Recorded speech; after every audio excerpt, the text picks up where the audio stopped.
Commander Thrace's third eye twitched involuntarily as the proximity alarms began their insistent chiming. The hegemony battlecruiser Sovereign Authority had been conducting routine enforcement patrols in the Outer Rim for 6 standard years, and in all that time, nothing had warranted more than a bored notation in the daily logs. But this was different. "Sensor analysis," Thrace demanded, his primary eyes fixed on the tactical display while his third scanned the crew for signs of panic. "Single contact, Commander," replied his scan technician, a methodical Vor named Kellis. "Configuration matches human design parameters. Classifications suggest a light cruiser. Displacement approximately 8,000 metric tons. Crew complement estimated at 150. Thrace felt his breathing slits constrict. The Sovereign Authority massed over 90,000 tons and carried a complement of 4,000 hegemony soldiers representing 12 different species. By any rational metric, the approaching vessel should have been beneath notice. But Thrace had spent 3 cycles reviewing classified intelligence reports, and he knew better than to dismiss anything bearing the mark of Earth. "Power signature?" he asked, keeping his voice level. "Minimal, Commander. Drives at standard cruise. Weapons appear to be in standby configuration. No targeting locks detected. Battle readiness," Thrace ordered immediately. "Full shield deployment. Charge all primary batteries but hold fire. And get me a direct line to Hegemony Central Command. Priority classification." His executive officer, a heavily muscled crawl named Vex, rumbled with what might have been amusement. "Commander, respectfully, we're looking at a ship that masses less than 1/10 our displacement. Our point defense systems alone could—" "Were you briefed on the Arcadia incident?" Thrace interrupted, his tone sharp enough to cut atmosphere. Vex's ridged brow furrowed. "I've heard rumors, Commander, unverified accounts." "Then hear verified facts," Thrace said coldly. 8 months ago, 3 human frigates encountered a hegemony task force consisting of 15 capital ships. The engagement lasted 18 minutes. 12 hegemony vessels were destroyed outright. The remaining 3 were so badly damaged they had to be scuttled. Total human casualties, 43 personnel. Total hegemony casualties, over 20,000. The bridge fell into shocked silence. Vex's jaw plates parted slightly. "Commander, that's not possible. No species could—" "Establish communications," Thrace said flatly. "Let's see if we can avoid becoming a statistic." The main view screen shimmered to life, revealing the human commander. Captain Elizabeth Grant appeared to be in her mid-40s by human reckoning, with auburn hair pulled back in a severe bun and green eyes that assessed Thrace with unsettling directness. She sat in her command chair with the relaxed posture of someone completely confident in their position, despite facing a ship that outgunned hers on every measurable scale. "Commander Thrace," Grant said, her voice carrying a faint accent. Thrace's translator couldn't quite place. "I'm Captain Grant of the UESS Defiant. We're conducting authorized patrol operations in accordance with the Titan Accords. Is there something I can help you with?" Thrace selected his words with extreme care. "Captain Grant, you are currently operating in space that falls under Hegemony Protection Protocol 56. Your presence here constitutes a territorial violation." Grant's expression didn't change, but Thrace noticed her fingers drumming once against her armrest, a gesture his xenopsychology training suggested might indicate mild annoyance. "Commander, I'm looking at my navigational charts right now. We're in the Epsilon sector, which was specifically designated as neutral space under Article 8 of the Titan Accords. The accords that your government signed and ratified 6 years ago. The strategic situation has evolved," Thrace said carefully. "The hegemony has established legitimate security interests in this region, has it now?" Grant leaned forward slightly. "And when exactly did the hegemony notify the Interstellar Council of these new security interests? Because I don't see any formal declarations in our database. No amendments to the accords. No official notifications of any kind." Thrace felt his secondary hearts accelerate. The human was correct, of course. The hegemony's expansion into neutral space had been conducted quietly, with the expectation that no single species would dare challenge it. Humanity's relative newcomer status to the galactic community had made them seem like easy targets for such maneuvers. But intelligence reports suggested that humanity operated under a very different set of assumptions than most species. "Captain," Thrace said slowly, I would strongly advise you to alter your course. There are complications in this region that could endanger your vessel. Grant smiled, but there was no warmth in it. Let's not waste each other's time with diplomatic fiction, Commander. You want us out of this sector because we've discovered your illegal mining operations on the asteroid belt near the fifth planet. You've been extracting rare Earth elements from neutral space and shipping them back to hegemony space for 3 months now. We have surveillance data, spectral analysis, and authenticated shipping manifests. Would you like me to transmit them to you? Thrace felt his skin flush purple with a combination of anger and fear. You've been conducting espionage operations in hegemony-controlled space? No, Grant said calmly. We've been conducting surveillance operations in neutral space, which is entirely legal under the Titan Accords. Article 12, Section 4, if you want to look it up.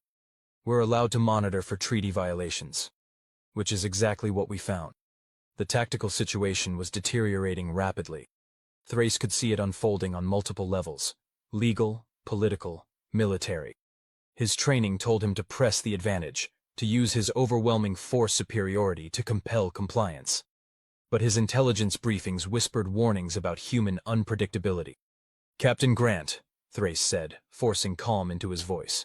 Even if your allegations had merit, you are still one ship facing a hegemony battlecruiser. Your position is untenable. Grant's smile widened slightly. Commander, let me share something with you. Your ship mounts 62 heavy plasma projectors in 6 turret configurations. Very impressive firepower. Your reload cycle time is approximately 2.4 seconds per turret. Also impressive. Thrace felt cold dread beginning to build in his chest. How do you... Your shield generators, Grant continued as if he hadn't spoken, are powered by 6 fusion reactors operating at 83% efficiency. Good engineering. But the power distribution nodes are located along your dorsal spine, in what I'm sure your designers thought was a well-protected configuration. Unfortunately for you, there's a harmonic frequency in your shield modulation that creates micro-fluctuations every 4.6 seconds. Windows of vulnerability that last approximately 0.03 seconds each. You're lying, Thrace said, but his voice lacked conviction. Grant tapped something on her armrest. The tactical display on the Sovereign Authority's bridge suddenly lit up with 19 precise points highlighted in red across the ship's superstructure. Those are the locations where a railgun slug traveling at 0.85 light speed would penetrate your shields during the harmonic windows. Each shot would require precision timing down to the microsecond, but that's what computer targeting systems are for. Vex stepped forward, his crest flaring with aggression. Impossible! No targeting system in the galaxy has that kind of precision at combat ranges. Hegemony targeting systems don't, Grant agreed. Human systems do. We've been playing with directed energy weapons and kinetic projectiles for hundreds of years, Commander. We got very good at hitting precisely what we aim at. Would you like a demonstration? I can put a slug through your number 3 shield emitter without touching anything else. You'll see a brief shield flicker, nothing more. Just to prove I'm not bluffing. Thrace raised a hand quickly. That won't be necessary, Captain. Smart choice, Grant said. Now, let's talk about what happens if you decide to open fire anyway. Your plasma projectors have an effective range of approximately 200,000 kilometers. Excellent weapons. However, your targeting solution requires a minimum of 1.8 seconds to achieve lock at that range. Our electronic warfare suite can spoof your targeting sensors with false signatures.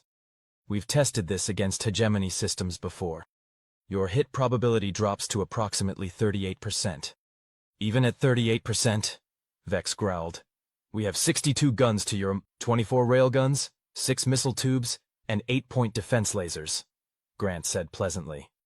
Here's the math problem you should be working on, Commander. You fire 62 shots, 38% hit probability. That's roughly 24 plasma bolts actually heading toward us. Our point defense system can track and engage 240 simultaneous threats with a 96% intercept rate. We'll take maybe 1 hit, possibly 2 if you're lucky. Thrace's skin had gone from purple to a sickly gray. And your return fire? 24 railgun slugs, each massed at 500 kilograms, traveling at 0.85 light speed. At that velocity, kinetic energy alone makes them devastating. We don't even need explosive warheads. And we don't miss, Commander. We really don't miss. Our targeting accuracy against hegemony vessels in previous engagements has been approximately 98.3%. Previous engagements, Thrace said quietly. Arcadia, Grant nodded. Among others. We're not trying to intimidate you, Commander. We're trying to save lives. Yours and ours. Here's what we know about your ship. Your crew compartments are concentrated in sections B through G. Your engineering spaces are heavily armored, but your environmental systems run through conduits that are vulnerable to kinetic strikes. We put 3 rounds through your life support distribution network, and you've got about 40 minutes before carbon dioxide levels become critical. We put 2 rounds into your power distribution spine, and you're dead in space. We put 4 rounds into your munitions storage, and, well, you don't have munitions storage anymore. Thrace stared at the human commander, trying to find some sign of bluff, some indication of uncertainty. He found none. You've studied our ships extensively. We study everything extensively, Grant said. It's kind of our thing. We're persistent, methodical, and we really hate being surprised. So we make it our business to know exactly what we're up against. Your ship, your weapons, your tactics, your doctrine. We've war-gamed against hegemony forces 6,000 times in simulation. We know how you fight because we've made it our mission to know. Then you know, Thrace said slowly, that even if you destroyed this ship, the hegemony has thousands more. You cannot fight an entire galactic empire. You're absolutely right, Grant agreed. We can't fight the entire hegemony. But here's the thing you need to understand about humans, Commander. We don't need to fight the entire hegemony. We just need to make it so expensive, so costly in blood and resources, that fighting us becomes less attractive than negotiating with us. She paused, letting that sink in. You want to know what happened at Arcadia? I'll tell you. 3 human frigates faced 15 hegemony capital ships. The hegemony commander assumed numerical and mass superiority meant automatic victory. He assumed we'd run or surrender. He was wrong on both counts. Those frigates fought like they were possessed, Grant continued, her voice taking on a harder edge. When their shields failed, they used debris fields for cover. When their missiles ran out, they used their railguns. When their railguns overheated, they rammed. One frigate, the Resolute, had its entire port side blown open. Atmosphere venting, half the crew dead, reactor going critical. You know what her captain did? Thrace didn't answer. He couldn't. She plotted an intercept course with the hegemony flagship and locked it in. Then she ordered all surviving crew to the escape pods and rode that dying ship straight into her target. Impact velocity was 0.6 light speed. The flagship was vaporized. Debris from the collision damaged 3 other hegemony vessels badly enough that they had to be abandoned. The bridge of the Sovereign Authority was completely silent. Thrace could hear his own breathing, ragged and fast. We don't fight fair, Commander, Grant said softly. We fight to win. And we've learned, over hundreds of years of warfare on our own planet, that the species that survives isn't the strongest or the fastest. It's the one that refuses to quit. The one that will do whatever it takes. The one that turns survival itself into a weapon. You're describing suicide tactics, Thrace said. We're describing determination, Grant corrected. There's a difference. Suicide tactics are pointless death.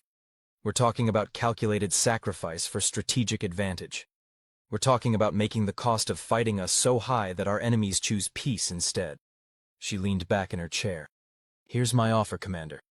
You file a report saying you encountered a human patrol in neutral space conducting lawful operations. We file a report saying the same. You pull your mining operations out of this sector and submit a formal request to the Interstellar Council if you want to establish legitimate claims here. We agree not to release our surveillance data showing your illegal activities. Everyone walks away. No blood spilled. No ships destroyed. No diplomatic incidents. And if I refuse? Thrace asked, already knowing the answer. Grant's expression turned to stone. Then we fight. You'll probably destroy us eventually. Your ship does outmass us significantly. But we'll cripple you first. We'll take out your shields, your weapons, your life support. We'll kill hundreds, maybe thousands of your crew. And when the next human ship arrives to investigate our loss, they won't start with a conversation. They'll start with railgun fire. Then more ships will come. Then more after that. The hegemony will hunt you to extinction, Thrace said. Maybe, Grant acknowledged. But it'll cost you. Every human ship you destroy will kill 10 of yours. Every human colony you attack will take a year of fighting to pacify. Every human system you invade will become a meat grinder that consumes your soldiers by the thousands. We'll make you pay for every meter of space and blood and resources until your own citizens start asking if it's worth it. She paused, her green eyes boring into Thrace's. We're not asking you to surrender, Commander. We're not demanding territory or concessions. We're simply asking you to follow the same laws you agreed to follow. Is that really worth dying for? Is that worth sacrificing your crew for? Thrace looked at his tactical displays, at the ship that should have been a minor nuisance, but had somehow become an existential threat. He thought about his crew, 4,000 individuals from a dozen species, all with families, hopes, dreams. He thought about the survivors from Arcadia, the ones who still woke screaming in the night. Helm, he said quietly. Set course for the Vega cluster. Standard cruise speed. Vex turned to him, disbelief written across his features. Commander, we can't just... We can, and we will, Thrace said firmly. Stand down from battle stations. Disengage shield generators. And someone shut off those damned alarms. On the view screen, Grant nodded slowly. Smart decision, Commander. For what it's worth, I didn't want to fight you either. Fighting is wasteful and stupid when talking works just as well. Captain, Thrace said slowly. May I ask you something off the record? Grant considered for a moment, then nodded. Go ahead. Would you really have fought us? One ship against a battlecruiser? Grant's smile was sad. Commander, I have 2 sons back on Earth. One is 8 years old, the other is 12. I've got a husband who teaches astrophysics at university. I've got a garden I've been cultivating for 6 years that's finally producing decent tomatoes. I've got every reason in the universe to want to go home safely. She paused. But I also took an oath to defend humanity's interests and uphold our laws. If fighting you was the only way to do that, then yes, I would have fought. I would have killed as many of your crew as possible and hoped that the sacrifice bought something valuable. Would it have been worth it? Probably not. But it would have been necessary. Do you understand the difference? Thrace did. That was what made it terrifying. Safe travels, Captain Grant. Same to you, Commander. The channel closed. Thrace slumped in his command chair, feeling suddenly ancient. Around him, his crew moved with mechanical precision, executing his orders, but he could see the questions in their eyes. Commander, Vex said quietly, approaching his chair. Permission to speak freely? Granted. We could have won that fight. Thrace looked at his executive officer for a long moment. Could we? Run the tactical simulations, Vex. Factor in everything that human captain told us. Her weapons capabilities, her targeting accuracy, her crew's willingness to fight until their ship is a debris field. Run the numbers and tell me what our casualties would have been. Vex's expression hardened, but he moved to the tactical station. Thrace watched as his executive officer input the parameters, watched the simulation run, watched the color drain from Vex's face as the results displayed.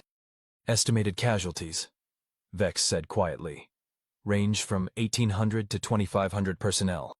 Ship damage ranging from moderate to catastrophic. Probability of complete mission failure, 63%. And the human ship? Complete destruction in 87% of simulations. But they take us with them in most scenarios. Thrace nodded slowly. Now you understand. It's not about winning or losing. It's about what you're willing to pay for victory.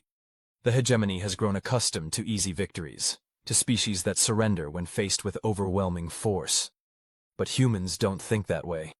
They've spent their entire evolutionary history fighting their environment, fighting predators, fighting each other. Warfare is in their genetic code in ways we can barely comprehend. He pulled up a classified intelligence file and transmitted it to Vex's console. Read that. It's a historical analysis of human military conflicts. Do you know how many major wars they've fought on their own planet? Hundreds. Thousands if you count regional conflicts. They've developed weapons capable of rendering their entire planet uninhabitable. They've created strategies and tactics for every conceivable combat scenario. They've thought about warfare in ways that would never occur to most species, because most species avoid conflict when possible. Humans study it. They perfect it. They turn it into an art form. Vex scanned the file, his expression growing increasingly disturbed. Commander, this says they once fought a war that lasted 6 years and killed over 60 million of their own species. Yes. And another that lasted 4 years and killed nearly 20 million. Yes. These numbers can't be right. No species would. They're right, Thrace said flatly. And those are just 2 conflicts out of hundreds. Humans have been killing each other on an industrial scale for their entire recorded history. They've gotten very, very good at it. And now they're applying all that expertise to interstellar warfare. He pulled up another file. Here's something else to consider. Human military doctrine includes something they call acceptable losses. It's a mathematical calculation of how many casualties they're willing to sustain to achieve a strategic objective. Most species won't fight if casualties exceed 10%. Human forces have fought effectively with casualty rates exceeding 70%. They have units that were effectively wiped out and reformed multiple times during single conflicts. That's insane, Vex whispered. That's human, Thrace corrected. They're not like us, Vex. They don't think like us. Their homeworld is a nightmare by most species standards. Extreme weather, predators that can kill them in seconds, diseases that have wiped out millions. They evolved to survive in conditions that would kill most of us. And that evolutionary pressure created a species that simply doesn't quit. He looked at the view screen where the human ship had been. Captain Grant meant every word she said. If we'd fought, she would have destroyed us or died trying. And then more would have come. And more after that. Because that's what humans do. They persist. They adapt. They overcome. So what do we do? Vex asked. We file our report, Thrace said. We recommend that the hegemony cease all unauthorized expansion into neutral space. We recommend opening formal negotiations with Earth regarding territorial boundaries and resource rights. And we pray to whatever gods we believe in that cooler heads prevail, because if we go to war with humanity, even if we win, the cost will be catastrophic. He began drafting his report to Hegemony Central Command, choosing his words carefully. The hegemony had ruled the galaxy for 3,000 years, enforcing its will through superior numbers and technology. But humanity represented something new, something unprecedented. A species that measured strength not in ships or soldiers, but in stubborn, relentless determination. Thrace thought about the human captain, sitting in her command chair with the weight of her crew's lives on her shoulders, willing to sacrifice everything for a principle. He thought about the survivors from Arcadia, the haunted testimonies he'd read in classified reports. He thought about a species that had clawed its way up from pre-industrial savagery to spaceflight in less than 300 years. The hegemony could field 10,000 ships to humanity's hundreds. The hegemony controlled 1,000 worlds to humanity's dozen colonies. By every measurable metric, the hegemony was superior. But Thrace understood something his superiors might not. Superiority meant nothing if you weren't willing to pay the price to enforce it. And humans, he now knew, were willing to pay any price. Days later, as the sovereign authority cruised through peaceful space far from the Epsilon sector, Thrace received a response to his report. It was brief and to the point. Recommendation accepted. All unauthorized operations in neutral space to cease immediately. Diplomatic channels with Earth to be opened for territorial negotiations. Thrace felt tension he hadn't known he was carrying drain from his body. Somewhere, someone in the hegemony hierarchy had read his report and understood. They'd seen what he'd seen. Not weakness in retreat, but wisdom in avoiding unnecessary conflict. Vex approached his command chair, holding a data tablet. Commander, I've been running more simulations. Extended conflict scenarios between the hegemony and humanity. And, if we'd gone to war, even assuming a 90% victory rate in individual engagements, the projected casualty figures over 5 years of conflict are... He paused, his voice faltering. Over 8 million hegemony personnel. Estimated resource expenditure would cripple our economy. And that's assuming humanity doesn't develop new weapons systems or tactics during the conflict, which historical data suggests they would. Thrace nodded slowly. We won this confrontation, Vex. Not by fighting, but by recognizing when not to fight. That's a victory in itself. Will the rest of the hegemony see it that way? Some will, some won't. But that's not our concern anymore. We did our job. We preserved our crew. We avoided a catastrophic conflict. History will judge whether we made the right choice. But Thrace already knew they had. He'd looked into Captain Grant's eyes and seen absolute conviction. He'd read the intelligence reports and understood what they truly meant. Humanity wasn't just another species to be catalogued and managed. They were something fundamentally different. A species that had turned struggle into strength, adversity into advantage. The galaxy was changing. The hegemony's era of unchallenged dominance was ending, not with a bang but with a simple choice: adapt or pay the price. Thrace was just glad he'd been wise enough to choose adaptation. Far behind them, in the Epsilon sector, human patrol ships continued their rounds, maintaining watch over neutral space.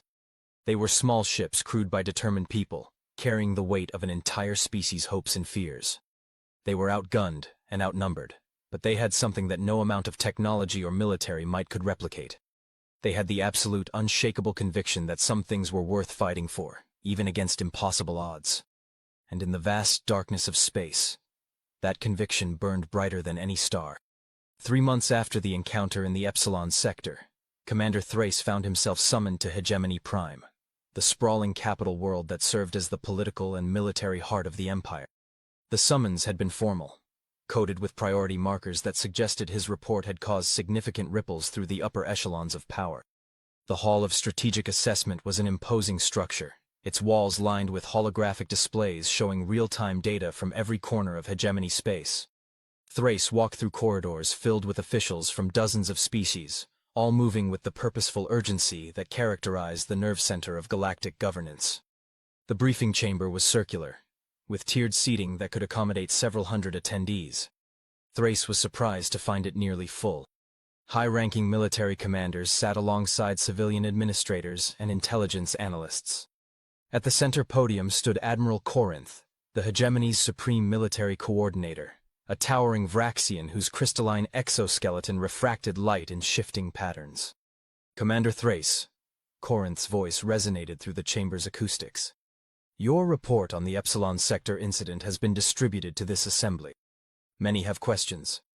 Some express concern about your decision to withdraw." Thrace moved to the designated speaker's position, acutely aware of hundreds of eyes and various optical organs fixed upon him. "I stand by my actions, Admiral. The strategic situation did not favor engagement." A voice cut through the murmur that followed. "You retreated from a single human vessel." The speaker was General Court, a marauder species commander known for aggressive tactical doctrine. His scaled hide was marked with ritual scarring that denoted dozens of successful campaigns. "Your ship outmassed the human craft 10-1. You had overwhelming tactical superiority."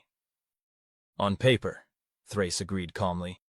"But warfare is not conducted on paper, General. It's conducted in three-dimensional space by living beings operating complex weapon systems under extreme stress. The humans have optimized every aspect of that equation." "Explain," Corinth commanded.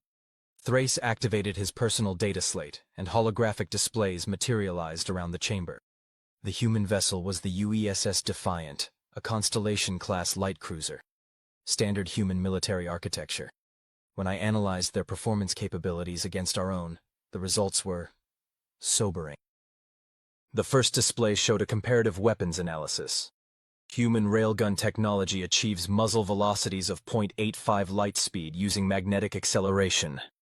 The projectiles are inert, no explosive warheads, no power signatures to track, just mass and velocity.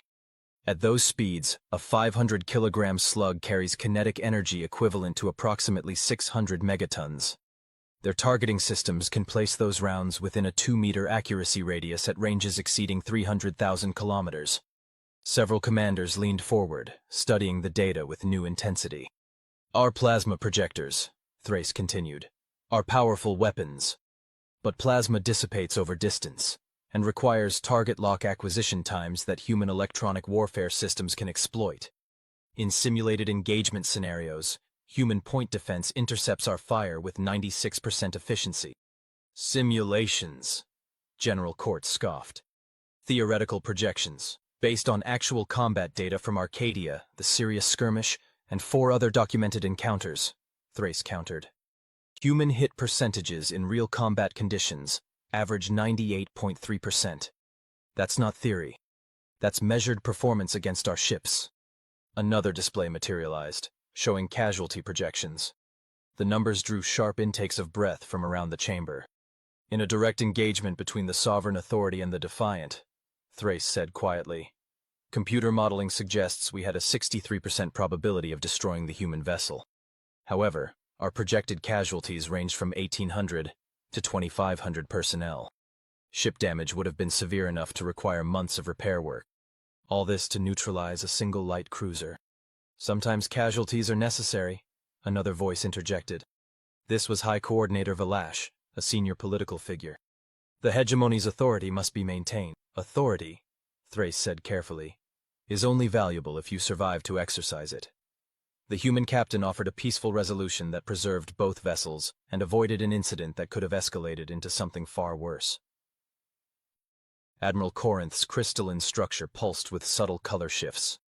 You believe humanity represents a genuine threat to the hegemony? I believe humanity represents a new paradigm that requires different strategic thinking, Thrace said. They're not like the species we've encountered before. Most civilizations we've absorbed or neutralized operated under similar assumptions. Preserve your forces, minimize casualties, surrender when faced with overwhelming odds. Humans reject those assumptions entirely. He pulled up historical files, humanity's own records translated into hegemony standard language. This is documentation from what humans call their second global conflict. Duration, 6 years. Casualties, over 60 million. Industrial output was redirected almost entirely toward weapons production. Civilian populations endured bombardment, starvation, and systematic destruction. And they kept fighting. The chamber fell silent as the data scrolled past. Images of human cities reduced to rubble. Graphs showing casualty rates that climbed into percentages that would have broken most species' will to fight. And then, most disturbing of all, images of human soldiers advancing through conditions that should have been impossible to survive. They call it the Eastern Front, Thrace continued, highlighting one particular theater of that ancient war. Temperatures dropped to -40 degrees. Supply lines were non-existent. Casualties exceeded 70% in some units. By any rational metric, both sides should have ceased operations and negotiated peace. Instead, they fought for 4 years in those conditions. Block by block, building by building, until one side achieved total victory. General Court's expression had shifted from skepticism to something approaching unease. These are their own historical records, verified through multiple sources. And this is only one conflict out of hundreds documented in their military history. Humans have been conducting warfare on an industrial scale for centuries. They've developed doctrines and tactics for every conceivable scenario because they've actually fought in almost all of them. Thrace activated another file. This is called the Battle of Thermopylae. 300 human soldiers held a defensive position against an enemy force numbering in the hundreds of thousands. They knew they couldn't win. They knew they would die. They fought anyway because their strategic objective was to delay the enemy advance. All 300 died, but they bought critical time for their civilization to prepare defenses elsewhere. Suicide tactics, someone muttered. Calculated sacrifice, Thrace corrected. There's a crucial difference. Suicide implies meaningless death.